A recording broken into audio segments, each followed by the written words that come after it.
En esto que les decía, los regímenes, los sistemas parlamentarios se pueden dividir en dos, ¿no? En repúblicas parlamentarias como Portugal, Italia, Alemania, Polonia, Hungría, Israel, o monarquías parlamentarias, ¿no? Tales como no sé, Suecia, Noruega, Reino Unido, Holanda, Bélgica y, de lo que estamos hablando, España. Estas funcionan de manera diferente. En las repúblicas parlamentarias el jefe de Estado es un presidente, mientras que en las monarquías parlamentarias esta figura es ocupada por un rey o una reina. En ambos casos, la elección y la supervivencia del gobierno dependen de los votos de la Asamblea, ¿no? De la Asamblea General, a través de mociones, que básicamente son tres: las mociones de investidura, de confianza y de censura. ¿A qué vamos con esto? Como soy una generación analógica, les propongo agarrar el lápiz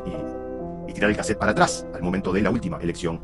española. En España, aunque el Partido Popular, el PP, haya superado al Partido Socialista Obrero Español, el PSOE, en escaños, 133 frente a 122, al señor Feijóo, un líder de derecha heredero, ya lo vimos, ¿no?, con el documental Las Constitucionalistas, un líder de derecha heredero de la Galicia de Manuel Fraga Iribarne, ex ministro de Franco,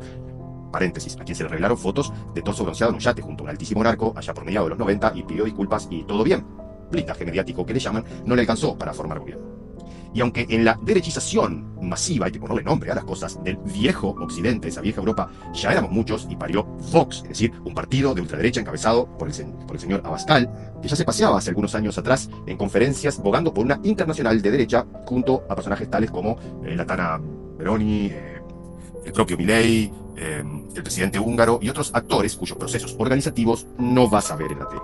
Logró 33 escaños, quedando tercero frente a los trágicos 31 de Sumar. Esa tempestuosa y en cierta medida no nata coalición de izquierda de última hora que engloba a Izquierda Unida y Unidas Podemos, el grupo encabezado por Yolanda Díaz, la señora que de algún modo era de Podemos, pero se le quedó con el maxi kiosco Pablo Iglesias, proscribiendo de alguna forma también a su esposa, la ex ministra de Igualdad, Irene Montero, por demasiado zurda o no sabemos por qué. En síntesis, para comprender el proceso. Aquella vieja España, ¿no?, la del 78, edulcorada, idealizada del destape de los 80, ¿no?, por Almodóvar, por el punk, ¿no?, de destape, por las películas de Alex de la Iglesia, por el propio Sabina, esa península ibérica que instaló de forma política y matrizó como moda y mantra de eficiencia y de equilibrio el término consenso, ¿no?, consenso, parece estar bastante fracturado, ¿no?, opuesto en tela de juicio frente a los sismos sociales, ideológicos, económicos y políticos que la propia democracia viene enfrentando desde hace bastante tiempo de forma silenciosa y no lo suficientemente discutida. Es decir, más que con el diario del lunes y más desde las amapolas del destierro, ¿no?, y mucha policía, diría Joaquín, y hablando de esa frase naif y liviana, en apariencia aséptica,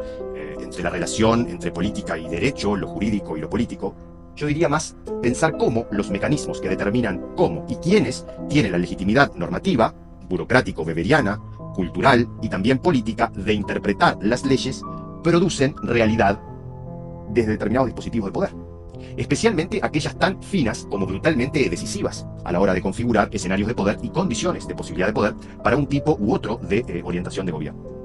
Y además, como si esto no fuera suficiente, de fortalecer o debilitar las condiciones de gobernabilidad, sobre todo una vez que en los parlamentarismos se forma gobierno. Y acá hay un hilo delicado. Hablábamos de lawfare, es decir, por ejemplo, la expulsión, la inhibición de ser elegible, la multiplicidad de causas y condenas y muchas veces exilio o prisión. Sí, no estamos hablando de los años 30. En esta nueva Europa comunitaria del siglo XXI, esta misma que se desangra en cientos de miles de muertes absurdas en nombre del occidental, la misma que multiplica a pasos jamás vistos de 1933 su gasto militar, es también un espacio de disputa donde la Constitución sirve como talismán u oráculo invocante de concepciones que se pretenden imprimir a fuego como yerra, como laudadas por el total de la sociedad,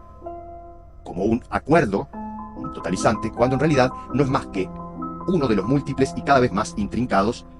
y novedosos métodos de disciplinamiento social, de una democracia arrinconada contra las cuerdas de lo cada vez menos posible que el mercado impone. La democracia balbuceante, a punto del knockout técnico por los cross violentos en la mandíbula a la participación que le atestan los poderes fácticos, inexaminables, ¿no?, indecibles, tan omnipresentes, tan omniscientes desde sus algoritmos, para decidir en las sombras quién sí y quién no. Casi tan omnipotentes y difíciles de hallar como Dios.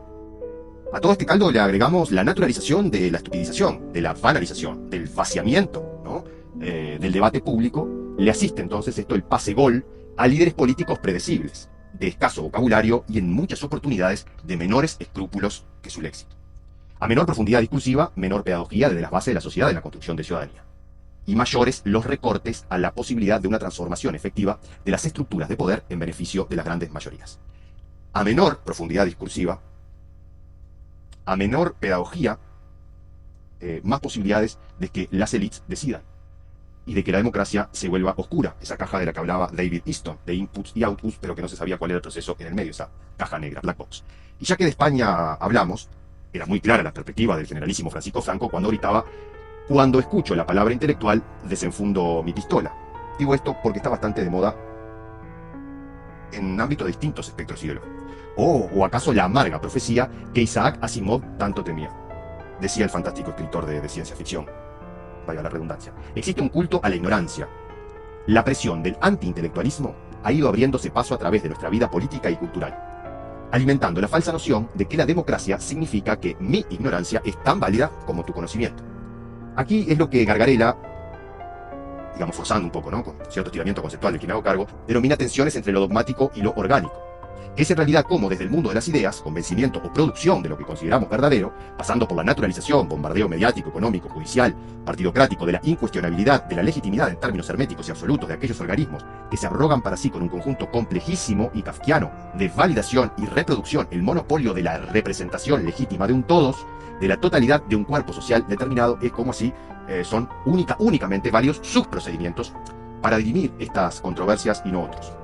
A ver si lo puedo explicar más claro.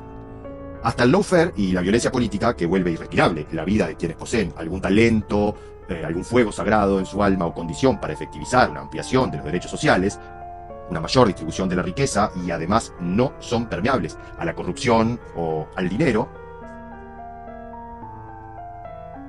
De alguna forma, si en el siglo XX la preocupación de Discepolín era que es lo mismo ser derecho que traidor, lo mismo un burro que un gran profesor, bueno, podríamos decir que si hubiera nacido ahora, digamos que es casi preferible,